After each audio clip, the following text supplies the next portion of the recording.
Bugun men siz bilan juda muhim masalani ochiq va oddiy tilda tahlil qilaman. 2029 yilgacha narxlar nima bo'ladi? So'mning qadri qanday o'zgarishi mumkin? Pensiyalar va ish haqlari qanchaga yetadi? Oddiy odam o'z oilaviy byudjetini qanday rejalashtirish kerak? Bu mavzu faqat iqtisodchilar uchun emas. Bu non go'sht, kommunal to'lov, dorixona, bolalarning kontrakti, kredit, ipoteka va pensiya olayotgan ota-onalarimiz hayotiga bevosita ta'sir qiladi. Agar siz ertaga pulim yetadimi? Pensiya oshsa ham narxlar yeb qo'ymaydimi? So'm yana qadrsizlanadimi? Jamg'armani so'mda saqlaymi yoki dollardami? degan savollarni o'zingizga berayotgan bo'lsangiz, bu video siz uchun juda kerak. Hozirning o'zida kanalga obuna bo'ling, videoga like bosing. Chunki men bu yerda quruq gap emas. Hayotda kerak bo'ladigan tushunarli tahlil beraman. Avval vaziyat qanday edi? Odamlar ko'pincha narx oshishini faqat do'konda ko'radi. Kecha 1020 ming so'm bo'lgan, yo'q bugun 1035 ming bo'libdi. 6 minglik go'sht 90 mingga chiqibdi. Kommunal to'lovlar oshibdi, transport qimmatlashibdi. Lekin bu jarayonning orqasida bir nechta katta omil turadi. Inflyatsiya, so'm kursi, import narxlari, davlat byudjeti xarajatlari, ish haqi va pensiyalar indeksatsiyasi, energiya tariflari, tashqi qarz va iqtisodiy o'sish. Oldin ko'pchilik faqat bitta narsaga qarardi. Pensiya yoki maosh oshdimi, demak yaxshi. Lekin hozir odamlar tushunib qoldi. Agar pensiya 10% oshsa-yu, narxlar 15% oshsa, real hayotda odam bo'ymaydi. Aksincha xarid qobiliyati pasayadi. Masalan, pensioni 1 million so'm pensiya olsa va u 1 million so'mga bir oyga doğru oziq-ovqat, kommunal to'lov va yo'l xarajatini qoplasa, keyingi yili pensiyasi 1 million 120 ming bo'lishi mumkin. Lekin shu davrda doğrusu noni, go'shti, elektr va gaz to'lovi umumiy hisobda 1 million 270 mingga chiqib ketsa, qog'ozda pensiya oshgan, amalda esa yetishmovchilik kuchaygan bo'ladi. Hozir nima o'zgardi? Eng katta o'zgarish shuki, davlatlar, xususan O'zbekiston ham bir necha yillik reja bilan yashashga harakat qilyapti. Ya'ni faqat kelasi oy yoki kelasi yil emas. 2026, 2027, 2028, 2029 yilgacha bo'lgan makroiqtisodiy ko'rsatkichlar, byudjet xarajatlari, ijtimoiy to'lovlar, inflyatsiya prognozlari va iqtisodiy o'sish maqsadlari muhokama qilinadi. Bu oddiy odam uchun nimani anglatadi? Siz ham o'z rejangizni uzoqroq muddatga tuzishingiz kerak. Kredit olsangiz, o'tib 5 yil oldinni ko'ring. Uy sotib olsangiz, foiz stavkasi va daromadingiz qanday bo'lishini hisoblang. Pensiyadagi ota-onangiz uchun to'g'ri va oziq-ovqat xarajatini oldindan rejalashtiring. Birinchi masala narxlar. Narxlar birdan to'xtab qolmaydi. Iqtisodiyot o'sayotgan, aholining daromadi oshayotgan. Bozorlar ochiq bo'lgan sharoitda narxlar odatda sekin-asta ko'tariladi. Savol shunda, narxlar qanchalik tez oshadi? Agar inflyatsiya past bo'lsa, odamlar reja qila oladi. Agar inflyatsiya yuqori bo'lsa, maosh olgan kuningiz pulni tezroq sarflashga majbur bo'lasiz. Chunki bir oy o'tib o'sha pulga kamroq narsa olasiz. Oddiy misol keltiraman. Faraz qilaylik, bir oila oyiga 6 million so'm daromad qiladi. Bugun ular 2 million oziq-ovqatga, 800 ming kommunal va aloqa xizmatlariga, 1 million transport va maktab xarajatlariga, 1 million kreditga, 1 million 200 ming boshqa ehtiyojlarga sarflaydi. Agar narxlar bir yil ichida 10% oshsa, xuddi shu turmush darajasini saqlash uchun 6 million emas, kamida 6 million 600 ming so'm kerak bo'ladi. Agar daromad ham 10% oshsa, oila avvalgi holatda qoladi. Agar daromad 5% oshib, narxlar 2% oshsa, oila har oy nimadandir voz kechishga majbur bo'ladi. Go'sht kamroq olinadi, kiyim xaridi kechiktiriladi, bolalar kursi to'xtatiladi yoki qarz ko'payadi. Ikkinchi masala so'm kursi. So'mning qadri odamlarning kundalik hayotiga bevosita ta'sir qiladi. Chunki biz ko'p mahsulotlarni to'liq yoki qisman import qilamiz. Telefon, maishiy texnika, avtomobil ehtiyot qismlari, ayrim dorilar, qurilish materiallari, kiyim-kechak, hatto ayrim oziq-ovqat mahsulotlari ham valyuta kursiga bog'liq. Agar dollar kursi oshsa, importchi tadbirkor mahsulotni qimmatroqqa olib keladi. U zararga sotmaydi, narxga qo'shadi. Natijada bozorga chiqqan odam nega hamma narsa qimmatlashdi deb o'ylaydi. Lekin so'm kursi faqat dollarga qarab baholanmaydi.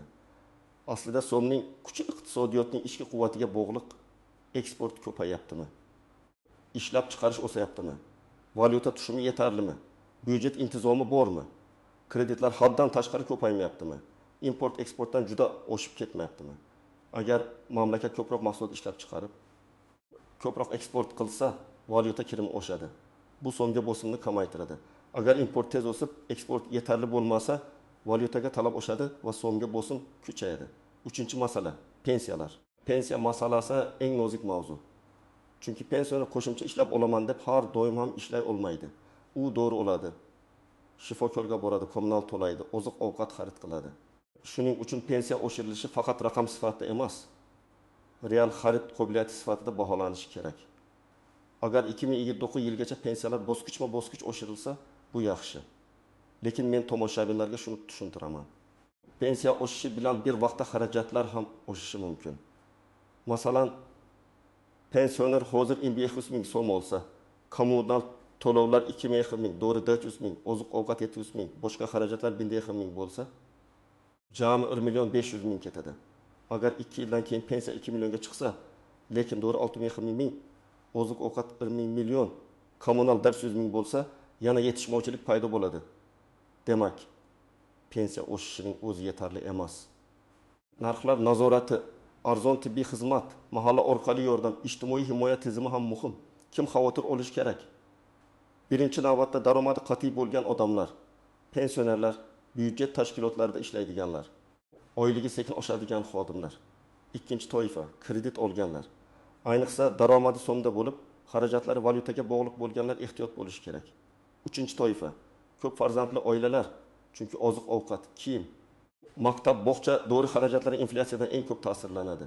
To'rtinchi toifa, kichik tadbirkorlar, chunki xomashyo qimmatlashsa, ijara oshsa, sog'liq va kommunal xarajatlar ko'paysa. Narxni oshirmasdan biznesni ushlab turish qiyin bo'ladi. Kimlar nisbatan xotirjam bo'lishi mumkin? Daromadi inflyatsiyaga mos ravishda o'sadigan, kasbiy talab yuqori bo'lgan, bir nechta daromad manbasiga ega bo'lgan odamlar.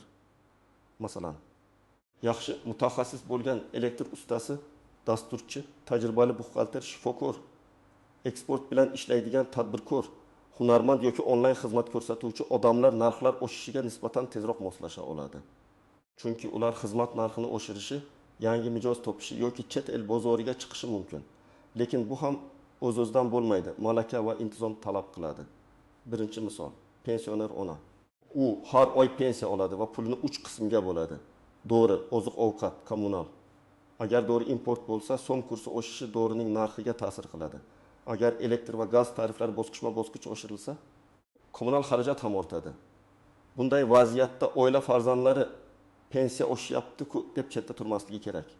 Aksincha har oy dori ro'yxatini tekshirish, ijtimoiy dorixona yoki imtiyozli dori dasturlari bor yo'qligini aniqlash.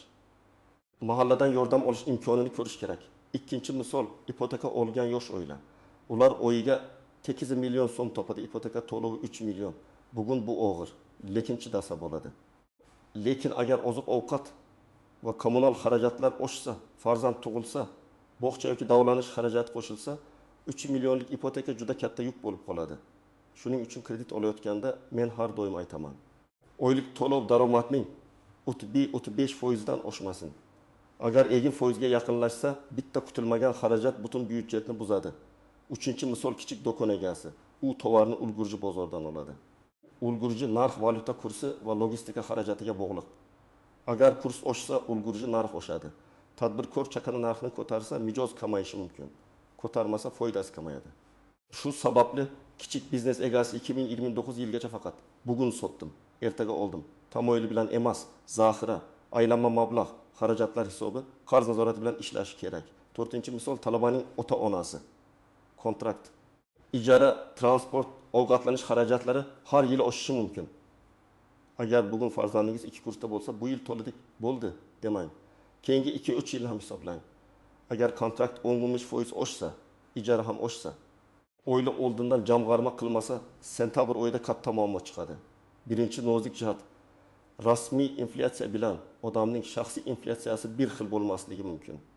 Rasmiy inflyatsiya ko'plab tovar va xizmatlar savati asosida hisoblanadi. Lekin sizning oilangizda eng katta xarajat dori bo'lsa, dorilar qimmatlashgani sizga ko'proq ta'sir qiladi. Boshqa oilada asosiy xarajat ijara bo'lsa, uy-joy bozoridagi o'sish ular uchun katta zarba bo'ladi. Yana bir oilada bolalar ko'p bo'lsa, maktab formasi, daftar, ovqat, kiyim narxi muhim. Demak, inflyatsiya falon foiz degan raqamni eshitganda, uni o'z oilaviy byudjetingizga solishtiring. Ikkinchi nozik jihat, pensiya va nafaqa oshirilganda ayrim xizmatlar ham qimmatlashib ketishi mumkin. Bozorda sotuvchi ham odamlarning qo'lida pul ko'payganini sezadi. Agar taklif, ya'ni mahsulot va xizmatlar hajmi oshmasa, pul ko'payishi narxni yuqoriga itaradi. Shuning uchun ijtimoiy to'lovlar o'sishi bilan birga ishlab chiqarish, raqobat, arzonlashtirilgan xizmatlar ham kengayishi kerak. Uchinchi nozik jihat valyutada qarz olish. Men buni juda ehtiyotkorlik bilan aytaman. Agar daromadingiz so'mda bo'lsa, valyutada qarz olish katta xavf. Bugun 10 ming dollar qarz olsangiz, kurs bo'yicha hisoblaganda bir raqam chiqadi. 3 yildan keyin kurs oshsa, sizning so'mdagi yukingiz ko'payadi. Daromadingiz ham shunga mos oshmasa, qarz bosimi kuchayadi. Valyutada daromad qiladiganlar uchun bu xavf kamroq, lekin oddiy oylik oluvchi uchun juda ehtiyot bo'lish kerak. 4-chi nozik jihat, so'm qadrsizlanadi. Demak, hamma pulni dollarga aylantirish kerak degan fikr ham har doim to'g'ri emas. Agar sizda 2 oyga yetadigan pul bo'lsa, uni dollarga aylantirib, keyin non yo'l haqi. Kommunal uchun yana so'mga almashtirib yurish noqulay va zararli bo'lishi mumkin. Jamg'arma muddatiga qarash kerak. Kundalik xarajat uchun so'm kerak. Uzoq muddatli jamg'armaning bir qismini valyutada saqlash mumkin. Lekin hammasini bitta joyga qo'yish xavfli. Moliyaviy savodxonlik degan aynan riskni bo'lishdir. 5-chi nozik jihat, narxlar oshishi hamma sohada bir xil bo'lmaydi. Ayrim mahsulotlar tez qimmatlashadi, ayrimlari sekin. Masalan, import texnika kursga tez javob beradi. Mahalliy sabzavot mavsumda arzonlashishi ham mumkin. Qurilish materiallari energiya, transport, import komponentlariga bog'liq. Dori darmon esa valyuta va davlat nazoratiga bog'liq.